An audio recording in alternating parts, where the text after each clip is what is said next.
Mike's Daily Podcast. Episode 1393. Getting oh so close to wonderful 1400. What happens at 1400? Nothing.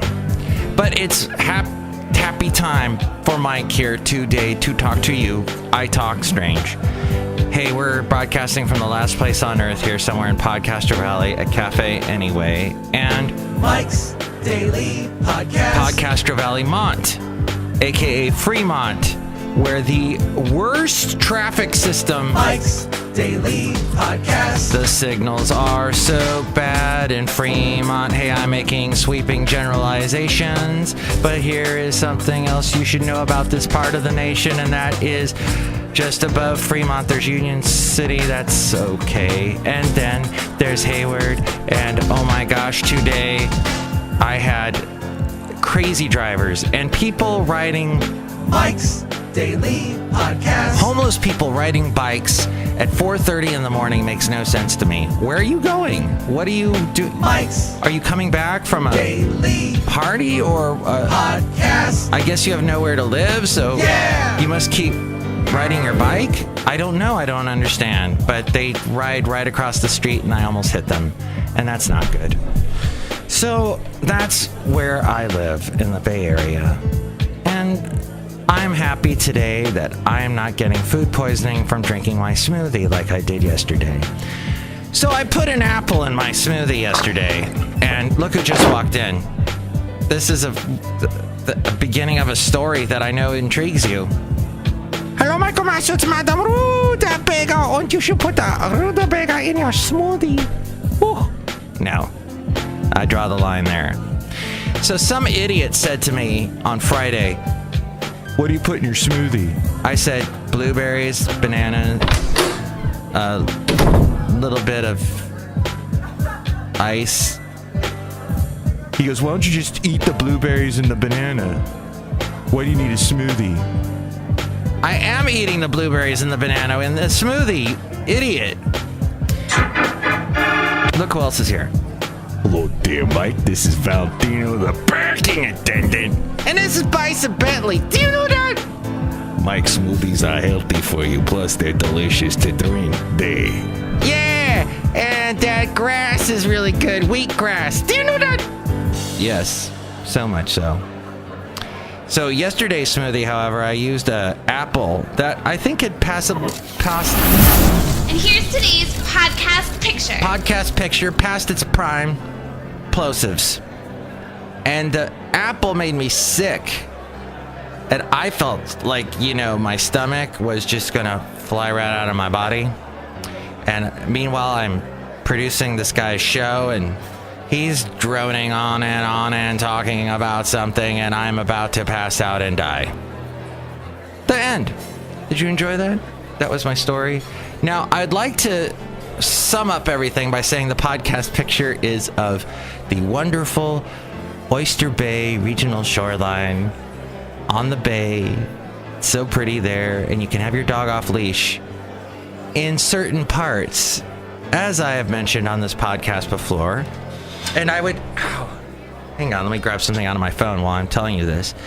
You can walk your dog there, as I walked the wonderful Basil the Boxer. He was with me, and he had a fun time. And it was kind of cooler there, because this was on Sunday, and we're trying to get cooler by getting close to the bay.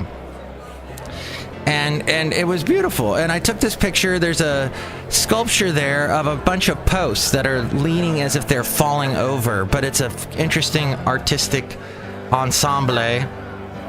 And you can see that picture now at mikesdailypodcast.com, as well as the bay behind it. I don't know. I like scenery pictures, as you can tell. That's why I put them on the podcast. And I tell you about them on the podcast. And I have a podcast picture. And you can find all those podcast pictures too on Instagram. I have an Instagram. Look for me, mikesdailypodcast.com. Why can't we be friends? Why can't we be friends? I'll tell you who I'll never be friends with. Michael Hall and John Silveria.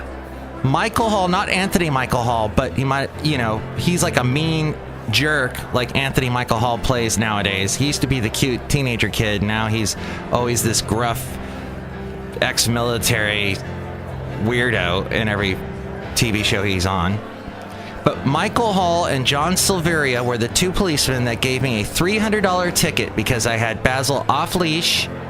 This happened 3 years ago on New Year's Day, and I'm walking Basil the boxer. We are over. There's a sign when you walk into Oyster Bay Regional Shoreline that says dogs can be off leash. Okay, well, as soon as you go all the way to the end of the park and you're walking on the bike path, which surrounds the park, if you're walking around the periphery with your dog off leash, you'll get a ticket. Or I might have been the only one to ever get a ticket at the Oyster Bay Regional Shoreline from the stupid Michael Hall and John Silveria, which I went and contested the ticket not too far away from where I am here in Fremont, just down the street here at the courthouse. And they showed up. And they were, and I feel as if the whole thing was a training day exercise, that Michael Hall was training John Silveria on how to be an a-hole cop. And so Michael Hall is there, and he's taller than crap. And John Silveria, and I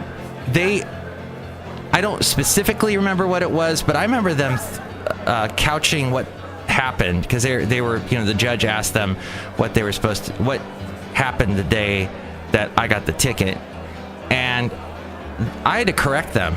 They threw out some non-truths that I had to correct. They were the fake media, as it were, and I had to correct it.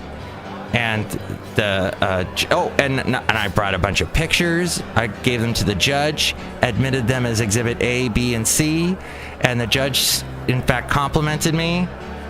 But still, I had to pay the ticket. But thanks to Michael Hall and John Silveria, who probably never, ever, ever gave anybody a ticket with their dog off leash, except for me. So, the point being, Mike'sDailyPodcast.com, where you can see all the past podcast pictures and maybe see a picture of Basil. He's on there as well. And there's the Oyster Bay Regional Shoreline is the latest podcast picture where I was given that ticket 3 or 4 years ago. But now, Mike'sDailyPodcast.com, also where you can help us out through the Amazon link and through the PayPal. Click on that. And if you're going to buy anything on Amazon, click on that. And just click. Or tap with your phone, because we're also on your phone. We got a special cell phone, smartphone edition, if you look us up through your smartphone. So let's get to the segment that is called Wow Schatz Wow. Because, oh my gosh. Awesome. Mike, it's Mikey Fikey. Right. It's 5:43, and I got to get this show wrapped up. We got lots to get to. First, we'll just kind of zip through these. The latest GOP effort to repeal and replace Obamacare fatally wounded in the Senate last night when 2 more Republican senators announced their opposition to the legislation, strongly backed by the president. The announcement from Senators Mike Lee of Utah and Jerry Morgan of Kansas left the Republican Party's long-promised efforts to get rid of Obamacare reeling. It was reeling.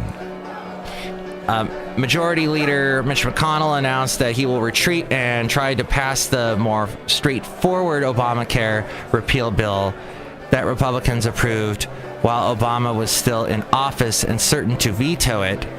That looks unlikely to succeed now that it could actually become law and unleash wide-ranging effects likely to frighten off senators. This according to the Associated Press. And Alan Fram and Erica Werner. I knew an Eric Werner in high school. He was a nice guy. He always wore very cool hats. I should consult him now, since I must wear hats to keep the sun off my bald head. Donald Trump's administration yesterday declared that Iran was complying with its nuclear agreement with world powers, but warned that Tehran was in default of the spirit of the accord and that Washington would look for ways to strengthen it.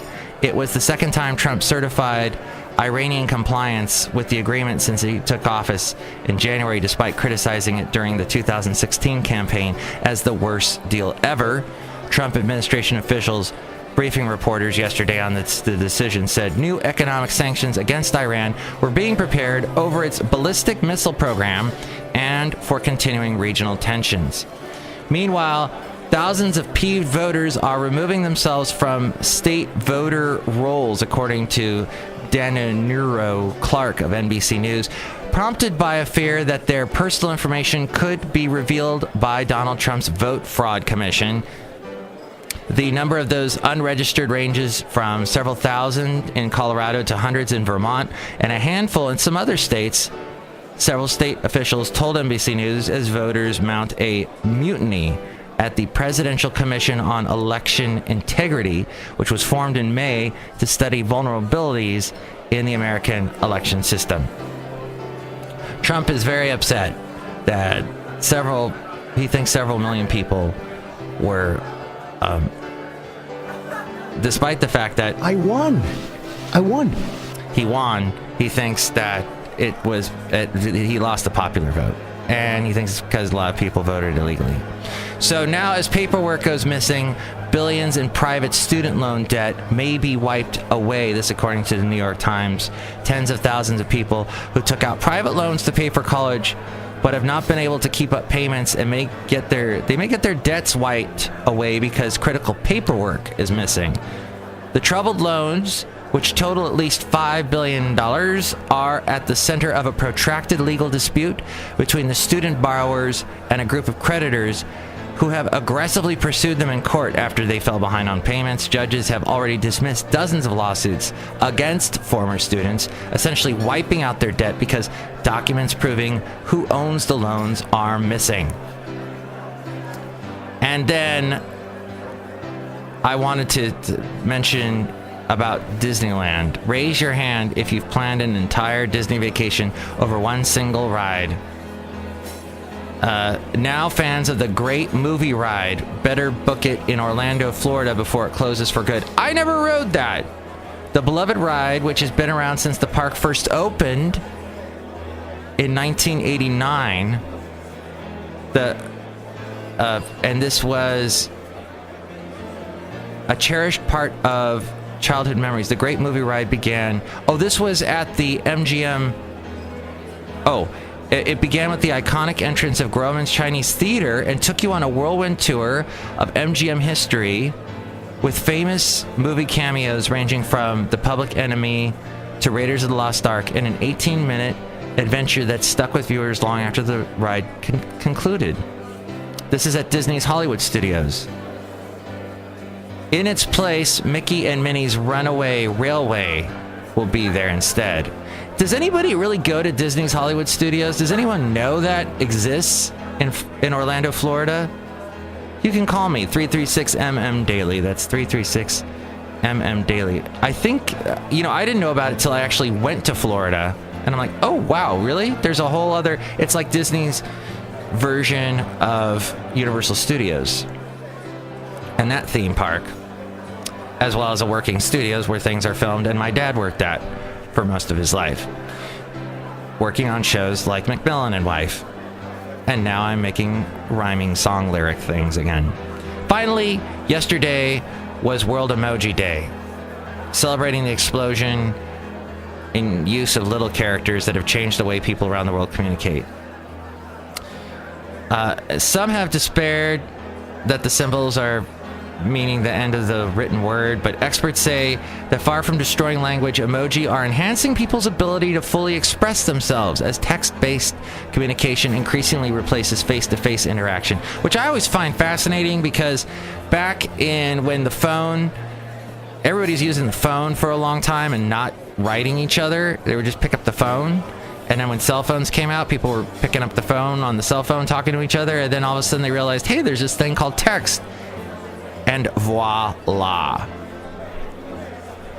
The Vive Evans, author of Emoji Code, says emoji is making us better communicators in the digital age.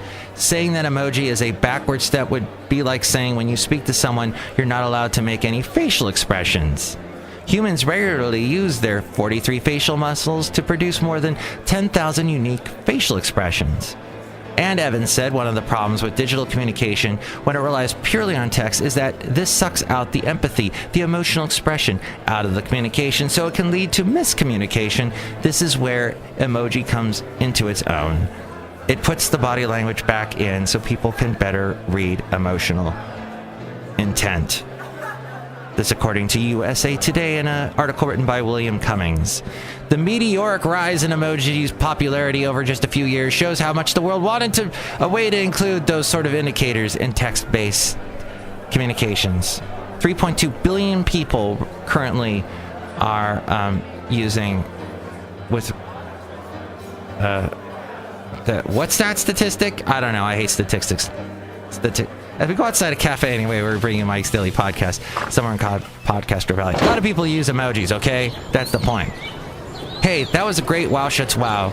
I named that segment after my mom, because when I tell her something surprising, she goes, Wow Schatz Wow. I need to call her. Hey, call your mom today or someone that you love. How about that? Call them or send them an emoji. Send them a happy emoji, X emoji day to you.